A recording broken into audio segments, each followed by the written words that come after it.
Switching to Geico is a good idea, especially when you consider everything. First off, Geico makes it easy to switch. They have licensed agents available 24/7 online or over the phone. But if it's so easy, you might start thinking everything is easy, even big wave surfing. And it's not. It's actually quite difficult. Well, if you switch to Geico, you could save hundreds on car insurance. And you could keep saving by bundling your motorcycle, boat, and RV, plus your home or renter's insurance.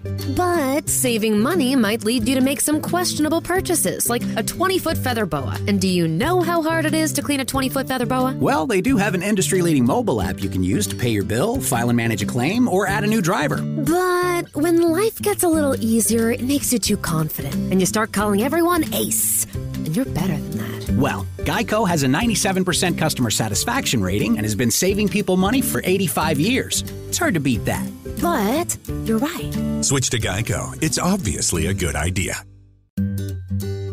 Switching to Geico is a good idea, especially when you consider everything. First off, Geico makes it easy to switch. They have licensed agents available 24/7 online or over the phone. But if it's so easy, you might start thinking everything is easy, even big wave surfing. And it's not. It's actually quite difficult. Well, if you switch to Geico, you could save hundreds on car insurance. And you could keep saving by bundling your motorcycle, boat, and RV, plus your home or renter's insurance.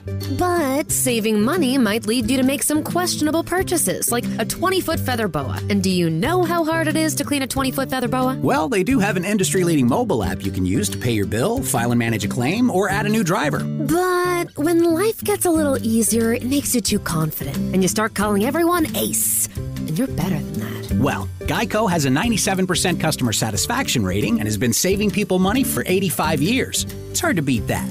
But you're right. Switch to Geico. It's obviously a good idea. You are listening to The Michael Lodge Show. Wealth, business, and taxes. Oh yeah, and some politics. Let's get started. Well, hello. Welcome to my office. Today we're going to have an office talk. And you probably are going to sit there and say, yeah, I know I've heard all this before. But you're trying to do it. You're trying to put your budgets together. You're trying to live within your means. You're trying to live a life that is easygoing, and you're not overspending, and you're saving. At least you're trying to, right? All of us are trying to. Some of you need a little bit more help than others, and I'll be more than willing to help you if you need it, because that's what I do. But the problem is, and it's a big problem, it's a gigantic problem. If Trump was here, he'd say it's a huge problem. But it is. It's a very serious problem, and it is the fact that our government is overspending. They keep spending and spending and spending. Right now they have two bills. One is a $1 trillion infrastructure bill that only 13% of that bill goes to infrastructure. Out of that $1 trillion, only 13% goes to infrastructure. Then they have a $4 trillion budget spending bill that is all over the place. It is literally spending money on stuff that they should not even be spending on. It has stuff in there like voter suppression and all this other stuff, which is part of the Democratic agenda. That's the Democrats' part of their political agenda. But the problem is, I don't care what's in it at the moment. Well, yes, I do, to tell you the truth. Deep in my heart, I really am very concerned what's in it. But my biggest concern is that we're spending $4 trillion. At a time where the government is having to print money to be able to spend this money. So what happens when government prints money? Well, it raises inflation, because inflation is crazy and doesn't know what to do when there's too much money in the system and keeps more money into the system that the government creates at the printing plant. $4 trillion. Think about this $4 trillion. This is not the time that Americans should be putting over hard-earned tax dollars so that a political party, I don't even care if it's a Republican's issue. If it's a Republican or if it's a Democrat, and if you're spending that $4 trillion, damn, you know what? You need to take that wallet from you that has all my money in it that I've spent, that I have made all year, that I've had to spend to the federal government and to the state governments, and have it wasted on $4 trillion. And you will not even tell the American people what's in that $4 trillion. That is suspicious, and that is also highly unethical, and it's fraud. Because when you have that big a deal, that big of money, $4 trillion, guess what? There's a lot of people with handouts. They're wanting their handouts. Listen, when big money goes around from the government, there's fraud. And every time that somebody yells fraud, then another party tries to hush it up. So we have a problem here where we have a government that is overspending and overspending, but they won't tell the American people what they're spending it on. In other words, you and I, we work 80 hours a week and sometimes even longer than that. And we do it 4.33 times in a pay period. And a good chunk of that money of our payroll goes to the federal government and to the state government. And it goes to Congress. And what happens? They spend $4 trillion of what we just earned. And they also created debt because they've got to borrow against that with the Federal Reserve and other entities. And we American people are up a creek without a paddle. When we want to get information of what that bill is really all about, it's very difficult to go through because there's stuff inside there, what we call nonsense and pork, that other congressmen want to do for their districts and stuff. And there are little things just tweaked inside there that affects all of us.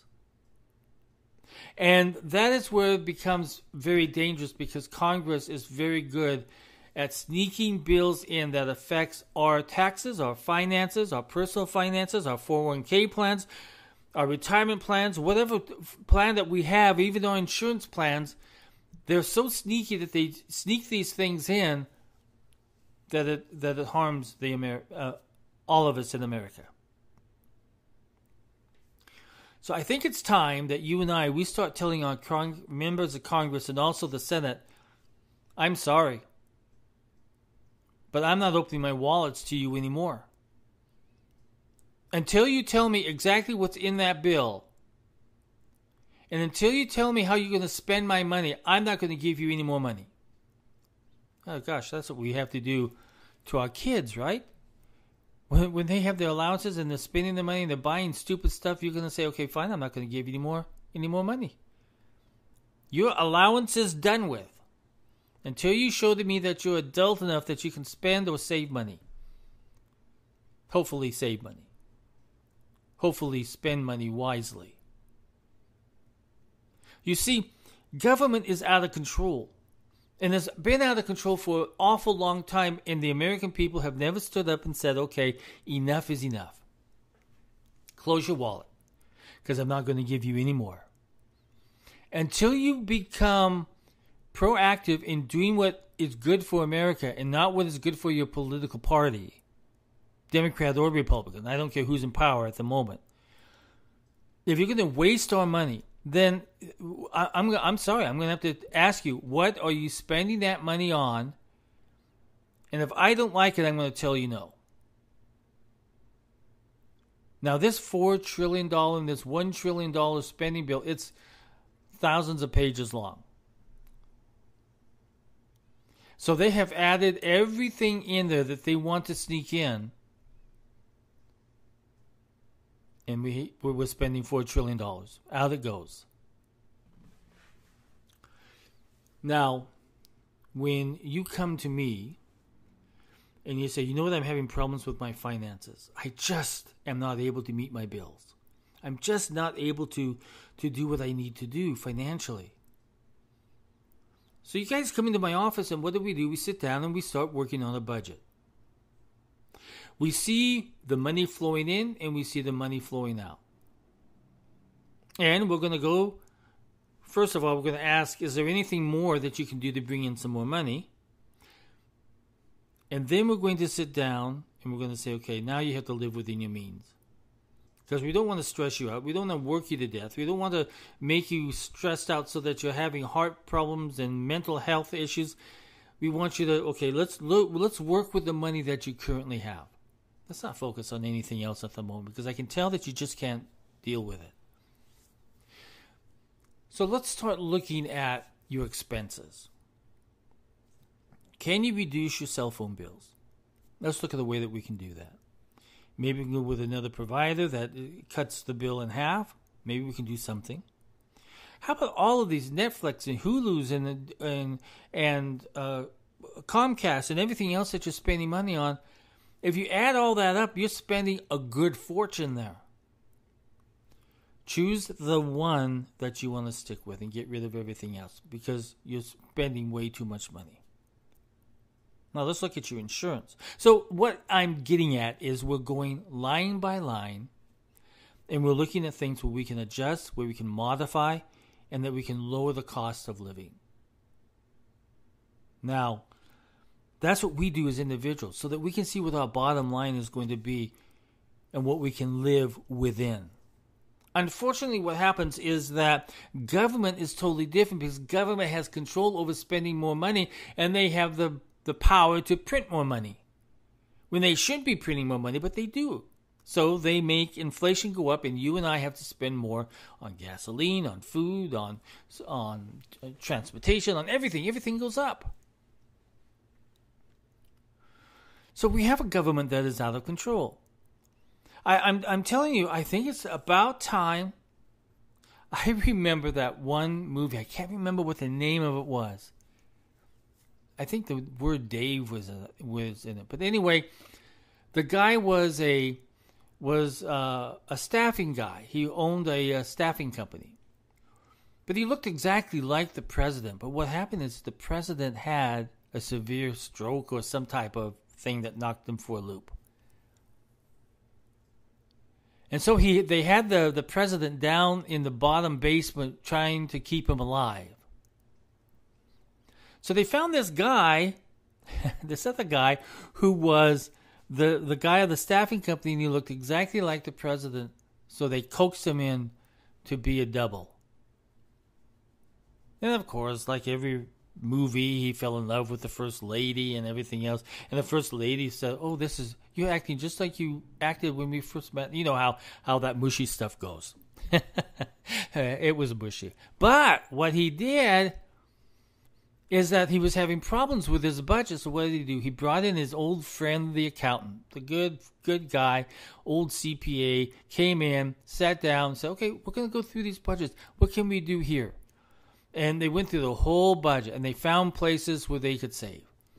Then he brought in his cabinet, and he said, "Okay, this is what we need to do. We need to cut here. Can you do that?" "Yeah, we can cut there." And everybody in the cabinet decided they were going to cut places that came from this thing that came from the old accountant that said that they could do it. And pretty soon they had lowered the budget and lowered the spending of the United States. This is a movie. Remember, this is a movie.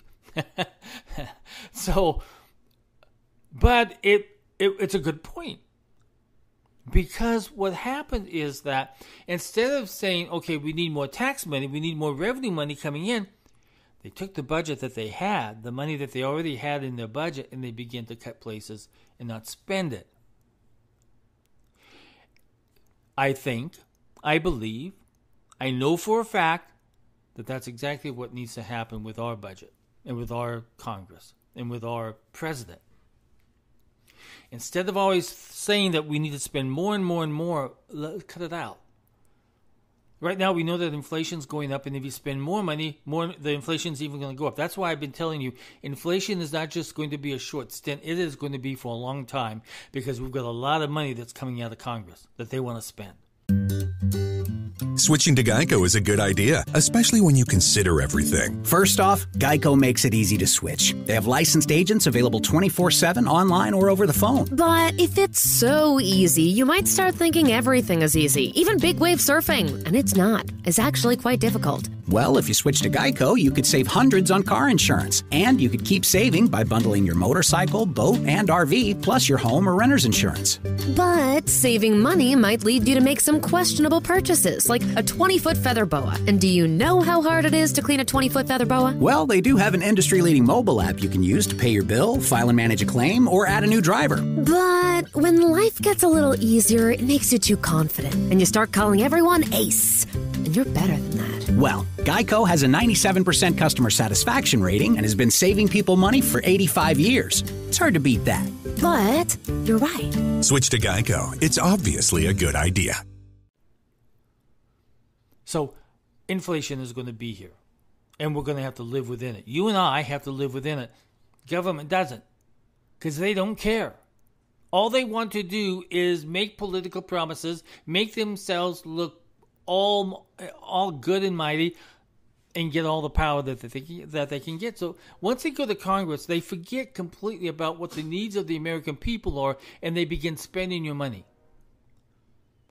It's time that we review how Congress and the president and everybody else is sitting there in Washington, D.C., wasting time and wasting money. It's time that we go through our budgets and look at the programs that we don't need anymore, the programs that are replicating what other departments are doing. We need to look at our expenses in our military again, because I've got a feeling we're overspending again there.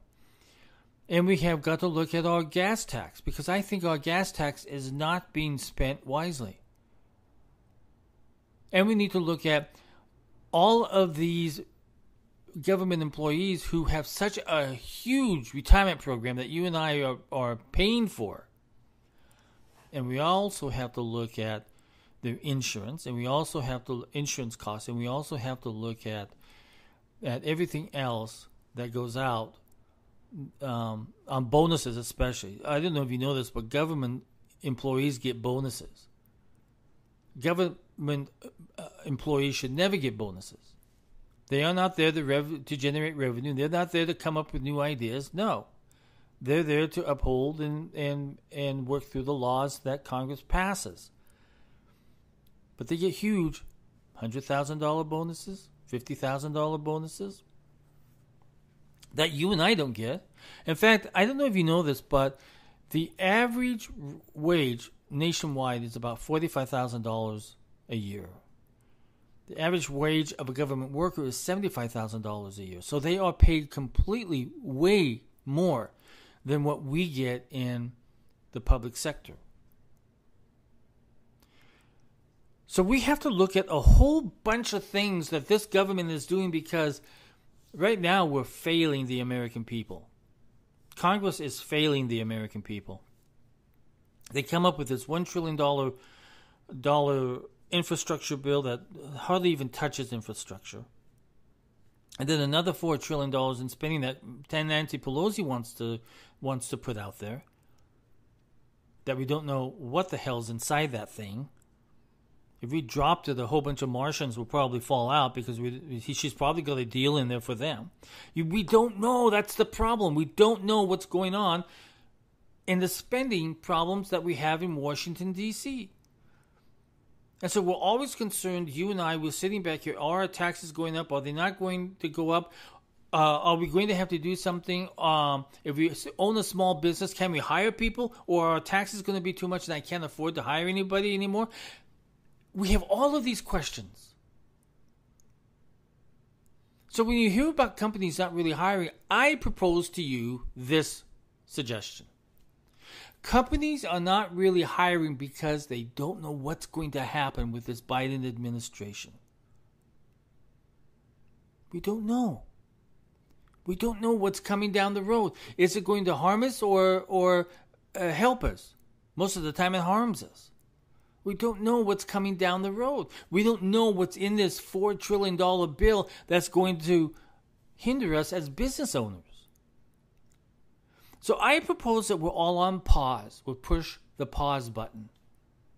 And then, listen, that restart button is covered over with tape, because we don't even know when that's going to happen. So we're in a situation that we're in limbo.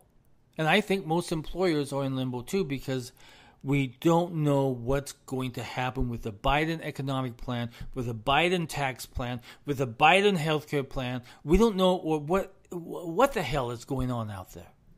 No one is talking to us. The president never talks to us about it. He never even talked to us about it when he was running for president.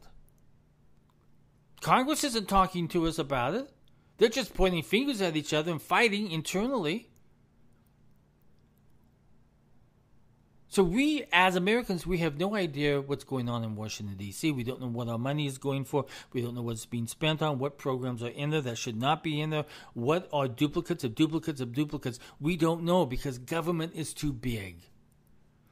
And that has been the argument of Ronald Reagan and all of these very conservative individuals, that government is too big. And when government gets too big, it goes out of control. When government has huge spending bills of $4 trillion and $1 trillion, there's fraud that's going to happen. Mismanagement is going to happen because it's just too big.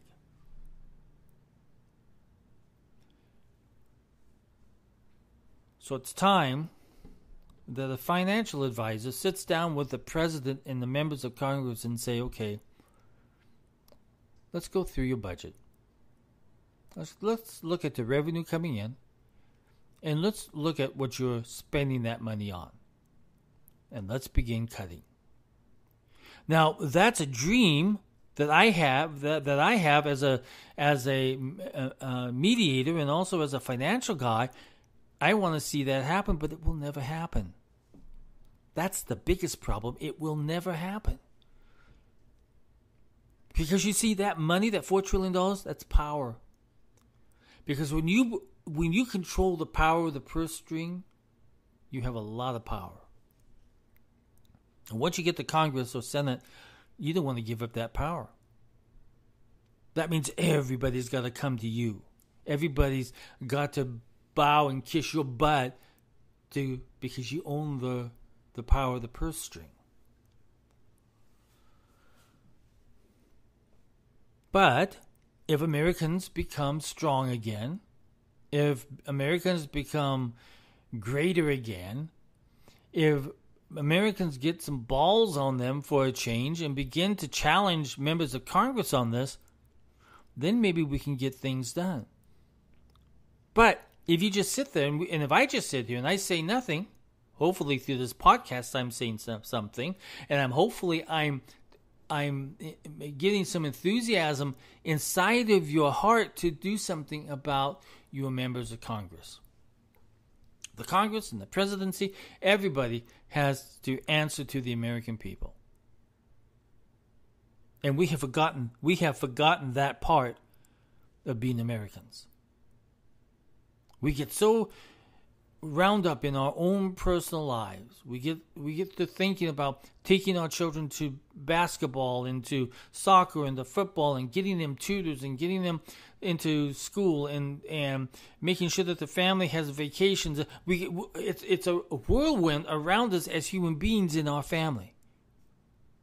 Because we've got so much on our plate as it is. And to even think about what's happening in Washington, D.C., probably just blows a lot of your minds. I'm asking you just to take 15 minutes a day. Find out what your member of Congress email is or address and write them a note every single day for just 15 minutes a day. If you can't do it 15 minutes a day, do it 15 minutes a week. But spend some time devoted in communicating with your members of Congress and telling them, hey, stop spending that money. Okay, that is my lecture for right now. Listen, if you like my podcasts, my blogs, and my vlogs, and whatever else is out there, go to www.buymeacoffee.com/Michael Lodge. Again, that's www.buymeacoffee.com/Michael Lodge. Follow me there. Support me there. Do whatever you can there. Give me some feedback of what you think should be talked about. But join me there. Please. Join me there. Follow me. I need another 1,000 followers. So if there's 1,000 people listening on this podcast today, go to www.buymeacoffee.com/Michael Lodge, Lodge, and press follow. I need your help because I want to grow this audience and I want this to be a teaching type podcast so that we talk about business and everything else that affects you and me. If you have a business question, send it to mediator@lodge-co.com. Again, that's mediator@lodge-co.com.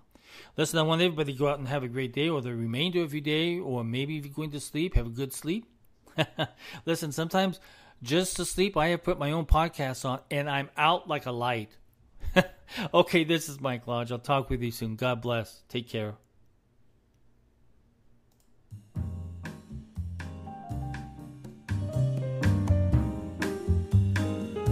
This podcast has been produced and... yeah, it's been produced. Totally focused on content. I really goofed it up then. Everybody go out and have a great day. Bye-bye.